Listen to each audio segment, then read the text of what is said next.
Olá, bem-vindos ao canal da Confiance Tech. Meu nome é Aloysio Lemos, eu sou um analista credenciado pela APMEC, certificação CNPI, Certificado Nacional do Profissional de Investimento. E nesse vídeo eu vou falar sobre a Home. Para quem não conhece, é uma empresa que produz máquinas ferramenta, máquinas e equipamentos para moldar plástico por injeção e por sopro e peças de ferro fundido. Ela tem base em Santa Bárbara do Oeste, no interior de São Paulo, na região ali próxima a Campinas, Americana, mas tem 11 fábricas no Brasil e 2 na Alemanha. Então, é uma empresa com uma atividade bem ampla nesses segmentos, focada nesse segmento de atuação. A Home foi das primeiras, se não a primeira empresa a divulgar o balanço do primeiro trimestre de 2024.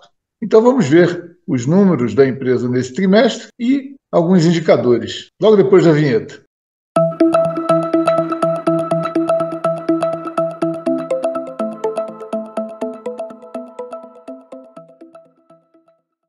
Indo direto ao ponto, esse é o primeiro relatório da série Painel de Indicadores com o balanço processado de março de 2024. Então, vamos analisar e observar os seus principais números desse primeiro trimestre. Passando aqui as páginas do relatório que está disponível no site da Confiance Tech, nós, como sempre, temos aí alguns indicadores relacionados ao mercado, um gráfico da cotação, vários indicadores comparativos setoriais. Nós classificamos a Home dentro do segmento de bens industriais e, indo aqui na página dos pontos positivos e negativos ou fatores de risco, destaco entre os fatores de risco a volatilidade do EBITDA. EBITDA, que é a geração operacional de caixa da empresa. Por que isso? Pela natureza da atividade da empresa. Bens industriais, fornecedora para indústrias, então é um tipo de equipamento de alto valor agregado e que depende de investimentos, tanto do setor privado quanto do setor público. Por isso tem reflexo das flutuações do nível de investimentos do país e de alguns segmentos em particular. Isso traz uma natural volatilidade ou flutuação da sua geração de caixa ao longo do tempo. Portanto, é um nível de risco operacional que nós consideramos elevado. A rentabilidade nesse trimestre, considerada de forma anualizada, ela ficou abaixo da mediana de outras empresas do setor, como pode ser visto na tabela da página anterior que eu acabei de passar. Pelo lado positivo, os múltiplos de preço da sua ação, tomando como referência 19 de abril, alguns deles, alguns múltiplos, como preço-lucro e preço VPA, se mostram abaixo da média daquele grupo bens industriais. O índice EV/EBITDA já não se encontra no mesmo nível, mas não deixa de ser um aspecto positivo para esse momento. Outro ponto importante é o baixo endividamento. O nível de alavancagem medido pela relação dívida líquida EBITDA, está aí no relatório, em março de 2024 era de 0,46 vezes. Isso é um indicador considerado baixo e muito adequado para um tipo de empresa, como eu acabei de falar, que tem, pela natureza da sua operação, um nível de risco que nós consideramos um pouco mais elevado que a média da economia. Então, o nível de endividamento mais baixo é algo compatível com esse grau de risco operacional que eu estava me referindo. É bom dizer que a empresa recorre a muitos financiamentos, ou repasses de financiamentos do BNDES, o chamado Finame Fabricante, mas isso não é considerado no nível de endividamento pelo seguinte, porque para quem gosta de olhar mais os balanços, ver com mais detalhes, vai observar que ela tem valores no passivo, ou seja, valores a pagar relacionados a esse Finame Fabricante, mas tem valores praticamente no mesmo montante no ativo, tanto de curto prazo quanto de longo prazo, porque são repasses de recursos do BNDES. Esses valores se anulam praticamente, portanto, não dá para olhar apenas para o passivo e dizer que ela tem aquele endividamento.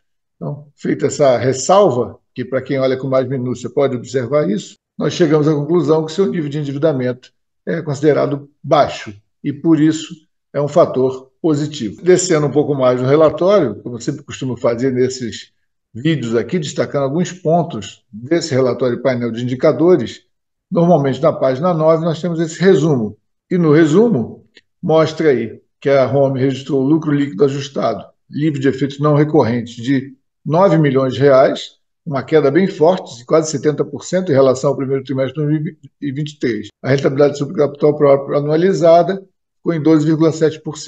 Não é tão baixa, mas abaixo da mediana das empresas comparáveis, como eu já comentei. O recuo no lucro teve conexão direta com o resultado operacional, nesse segundo tópico aí, resultado, isso está escrito, e fica evidenciado com a queda de 60% do EBITDA ajustado. Quer dizer, então, o lucro em queda tem conexão com a parte operacional. Isso tem coerência, naturalmente. O volume físico de vendas mostrou reduções significativas, 49% na linha de produtos fundidos e usinados, 18% em máquinas home, né? Aquele segmento de máquinas ferramentas que eu me referi, nos vários tipos de equipamento que ela fornece. E isso representa 63% aproximadamente da sua receita operacional líquida. O nível de endividamento, acabei de falar sobre ele, uma dívida financeira de 363,8 milhões de reais em março de 2024. Por outro lado, tinha um volume financeiro em caixa, equivalente de caixas, da ordem de 300 milhões, 301 milhões, então leva o que nós chamamos de dívida líquida de 62,9 milhões de reais, levando então aquele nível de 0,46 para o indicador dívida líquida EBITDA. O EBITDA é sempre visto de forma anualizada, nesse caso aqui, dos últimos 12 meses, ou seja, de abril de 2023 a março de 2024. Também já falei sobre o risco operacional e sua natureza, função das características operacionais, do tipo de atividade da empresa. Sempre é bom lembrar que nesse relatório, painel de indicadores, tem algumas informações obtidas no próprio site da empresa, mas é claro que todas as informações podem ser obtidas tanto no site de Relações com Investidores, da Home, assim como das outras empresas de capital aberto, e na CVM, na Comissão de Valores Imobiliários, e em várias outras fontes. Aqui a gente procura resumir as informações. Nesse quadro Parâmetros de Decisão, eu destaco o nível baixo de endividamento, que eu já comentei, os múltiplos PL e preço-VPA abaixo da média do segmento de bens industriais e essas tabelas, que estão sempre presentes nesse relatório painel de indicadores. A comparação de alguns indicadores, como margem do lucro operacional, ou EBIT, margem líquida, que é o lucro líquido sobre receita líquida, comparando entre várias empresas desse segmento. Mesma coisa aqui, o retorno sobre patrimônio líquido, o ROI, o Return on Equity, na sigla em inglês, o índice de dívida líquida EBITDA e várias outras informações, e sempre comparando com empresas do setor.